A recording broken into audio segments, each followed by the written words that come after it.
The African Continental Free Trade Area, or AfCFTA, is more than a trade deal.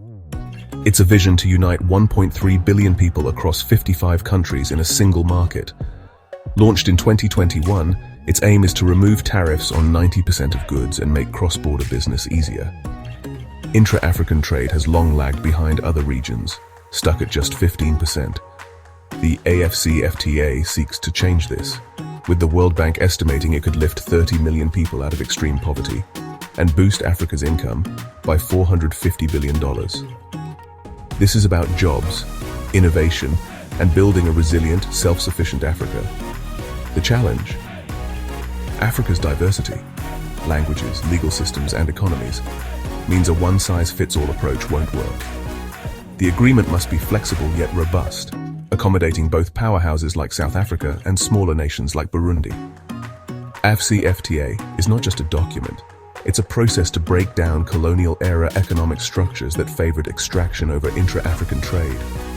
The goal: build value chains within Africa, process raw materials locally, and create better jobs. Success depends on political will and practical implementation. This is a generational project, aiming to rewire Africa's economic destiny. The journey has just begun, but the stakes and the potential are enormous. The European Union is often seen as the gold standard for regional integration. It began as a small coal and steel community, growing step by step into a powerful single market. The EU's success lies in patience, trust building, and deep regulatory alignment, not just removing tariffs, but harmonizing standards and laws. For AfCFTA, the lesson is clear: integration is a marathon, not a sprint.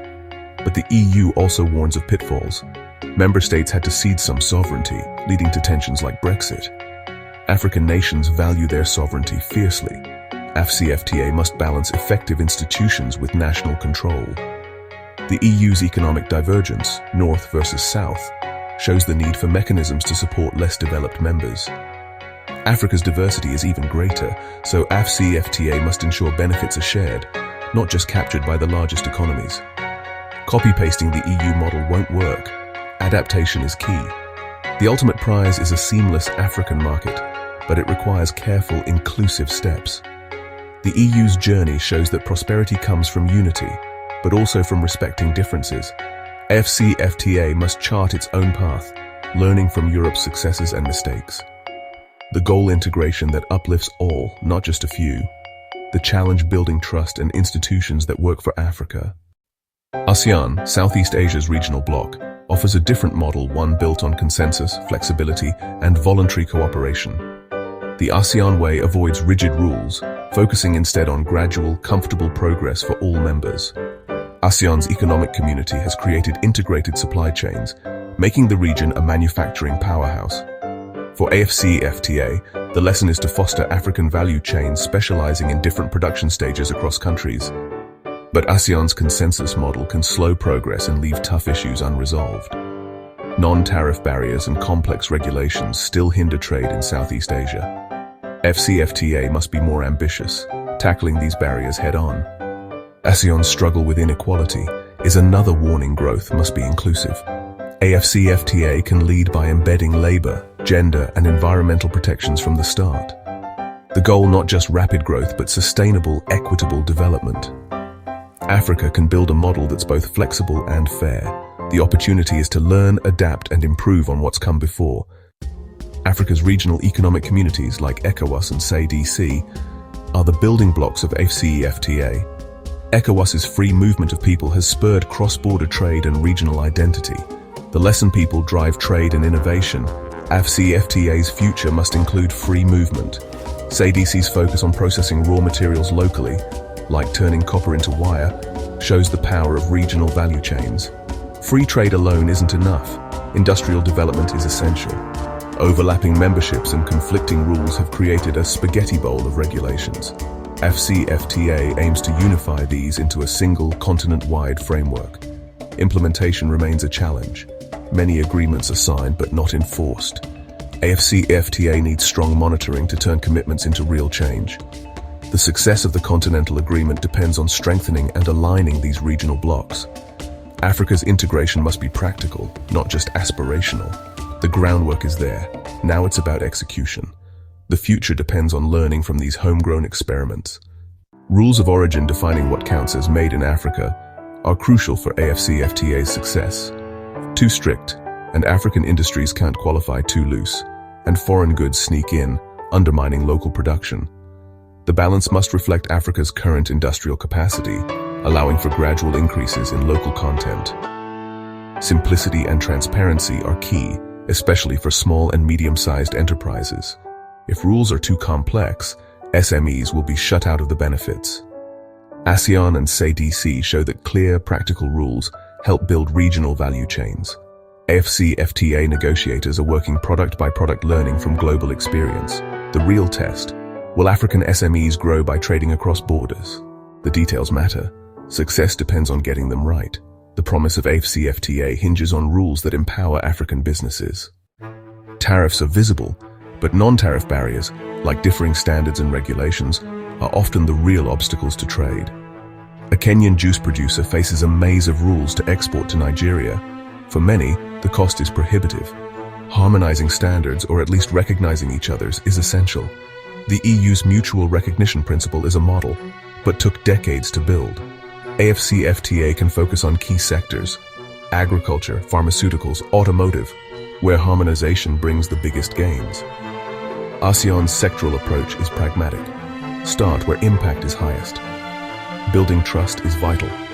Countries must believe in each other's quality controls.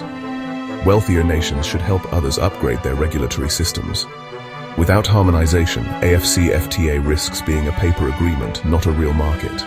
The path is long but targeted. Practical steps can break down invisible walls. Trust and cooperation are the foundation of a true single market. Trade needs infrastructure: roads, railways, ports, and digital links. In Africa, poor infrastructure is the biggest barrier to AfCFTA's promise. Lessons from the EU and ASEAN: integration and infrastructure must advance together. AfCFTA needs a continent-wide vision, prioritizing key trade corridors and economic hubs. Massive investment is required. No single government can do it alone. Innovative financing, public, private, and development funds will be essential. AfCFTA can attract investment by creating a larger, predictable market. Improving soft infrastructure, like one-stop border posts and digital customs, can deliver quick wins. Practical solutions often have the biggest impact on trade costs and delays.